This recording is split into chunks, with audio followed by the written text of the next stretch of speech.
मोहब्बत कर गइल अखिया न धड़कन के। मोहब्बत कर गइल अखिया न धड़कन के खबर लागल। मोहब्बत कर गइल अखिया न धड़कन के खबर लागल।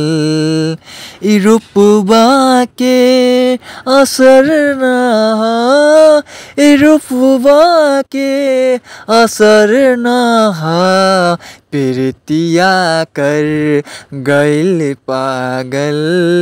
मोहब्बत कर गइल अखिया कबो ना जादू चला दिहलो भइल बा दिल दीवाना हो। ना खुद के बा खबर कोनो कहे मजनू जवाना हो। नजर के चोट से नैना रहेला रात भर जागल। मोहब्बत कर गइल अखिया न धड़कन के खबर लागल। रही तोहरा के देख ले जब रहे कैसन मुहूर्त हो।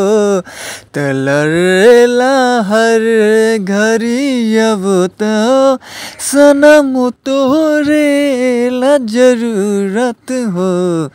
जरूरत हो करे बेचैन जीरा के बजे पाँव में छायल हो।